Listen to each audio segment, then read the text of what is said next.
Bayangkan ketika tugas kuliah teman-teman harus dikumpulkan malam ini, waktu yang semakin mepet, sementara banyak sekali tugas-tugas teman-teman yang belum selesai. Nah, di situasi seperti ini biasanya nih ya, banyak mahasiswa tidak lagi mereka langsung buka-buka buku atau cari referensi satu-satu.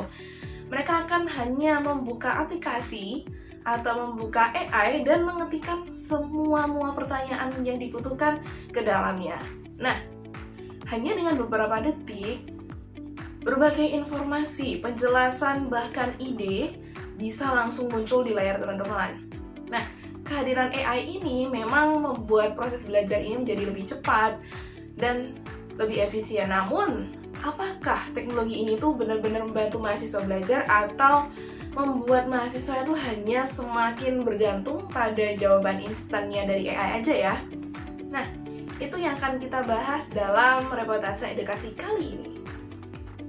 Nah, seperti yang kita tahu teman-teman, dalam beberapa tahun terakhir, penggunaan AI ini sangat berkembang dengan pesat. Nah, teknologi ini tidak hanya digunakan dalam dunia industri, namun menjadi bagian dari kehidupan kita sehari-hari. Nah, dalam mengerjakan tugas, mencari referensi, membuat presentasi, atau memahami materi yang sulit, bahkan untuk sekedar kehidupan sehari-hari, mungkin membantu men-set timer atau yang lainnya, banyak nih mahasiswa atau orang-orang yang memilih menggunakan bantuan artificial intelligence atau AI. Nah, alasannya sih lumayan simpel ya teman-teman. AI ini mampu memberikan jawaban secara cepat dan mudah diakses kapan aja. Nah, bahkan sekarang ya teman-teman, beberapa mahasiswa itu malah ngaku bahwa mereka menggunakan AI hampir setiap hari untuk membantu kegiatan belajar mereka. Seperti saya teman-teman, saya adalah mahasiswa dan saya jujur menggunakan AI hampir setiap hari. Nah, kondisi ini itu menunjukkan bahwa artificial intelligence itu telah menjadi salah satu teknologi yang memiliki pengaruh besar dalam dunia pendidikan saat ini. Nah, bagi mahasiswa, AI ini menawarkan banyak sekali kemudahan. Salah satu yang paling terasa adalah untuk membantu kita memahami materi yang kita anggap sulit. Jadi, misal nih kita akan mempelajari suatu materi. Jadi, yang sering saya lakukan adalah saya meminta AI untuk menjelaskan ulang materi yang sulit ini dengan bahasa yang sesederhananya mungkin gitu. Jadi AI ini dapat menjelaskan kembali dengan bahasa yang sesuai preferensi kita atau dengan bahasa yang lebih sederhana. AI pun juga sering dimanfaatkan untuk mencari ide. Misalnya, ketika mahasiswa itu mengalami kebuntuan, kita bingung nih mau nulis apa, mau bikin apa gitu loh, karena kita punya tugas untuk menulis atau membuat presentasi. Nah, AI ini akan membantu kita untuk mencari ide dan membrainstorming ide.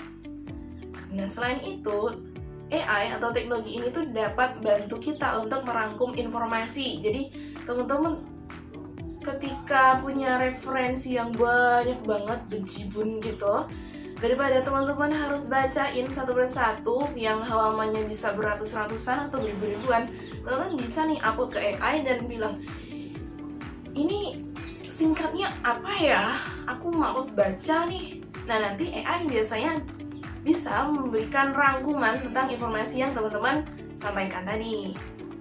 Nah, selain itu, AI ini juga bisa membuat contoh soal atau memberikan gambaran mengenai suatu topik yang teman-teman ingin ketahui.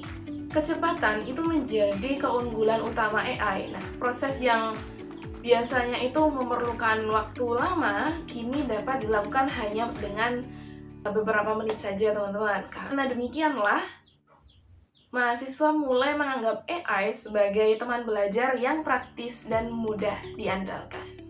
Meski AI ini memiliki banyak manfaat, teman-teman, penggunaan AI itu juga membawa sejumlah tantangan. Salah satunya adalah risiko ketergantungan.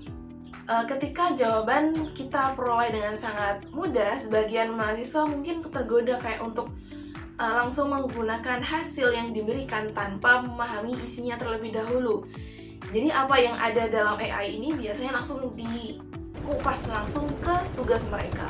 Tapi teman-teman mahasiswa itu tidak membaca terlebih dahulu, gitu, tidak memahami apa yang ditulis oleh AI. Nah, kalau hal ini tuh terus dilakukan, proses belajar ini bisa berubah. Jadi cuma sekedar mencari jawaban tercepat, bukan memahami materi. Karena esensi dari belajar ini adalah kita harus memahami apa yang kita pelajari, bukan hanya untuk mencari jawaban aja. Nah, kadang ya, informasi yang dikasih AI itu nggak selalunya itu benar. Ada kalanya AI itu memberikan data yang kurang tepat, yang salah, bahkan bias, teman-teman. Kadang AI itu juga bisa ngarang ya. Nah, karena itu di setiap informasi yang diperoleh tetap kita harus periksa dulu. Ini tuh benar atau enggak, ini tuh ngarang atau enggak. Gitu loh.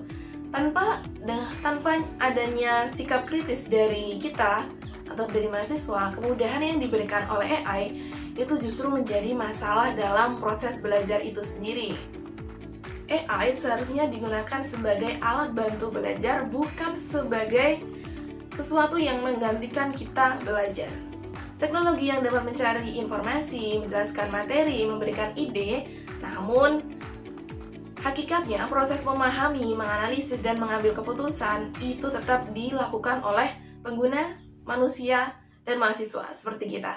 Nah, mahasiswa seperti kita-kita ini perlu membiasakan diri untuk memeriksa kembali informasi yang diperoleh dari AI dengan membandingkannya pada buku, jurnal, atau sumber terpercaya lainnya. Nah, dengan cara demikian, AI itu dapat dimanfaatkan secara lebih responsibel, secara lebih bertanggung jawab, dan dapat memberikan manfaat yang maksimal dalam proses pembelajaran. Nah, AI atau Artificial Intelligence memang benar-benar mengubah cara banyak mahasiswa untuk belajar. Nah, teknologi yang menawarkan berbagai kemudahan yang sebelumnya itu sangat susah dibayangkan, mulai dari cari informasi, memahami materi, hingga membantu menyelesaikan berbagai macam tugas akademik. Namun, secanggih apapun teknologi yang digunakan, kemampuan berpikir kritis dan kreativitas dan kemampuan untuk belajar tetap menjadi suatu hal yang paling penting. Karena pada dasarnya AI ini adalah alat. Ingat ya, AI adalah alat. Nah, sementara proses belajar yang sesungguhnya tetap berada di tangan manusia. Nah, mahasiswa seperti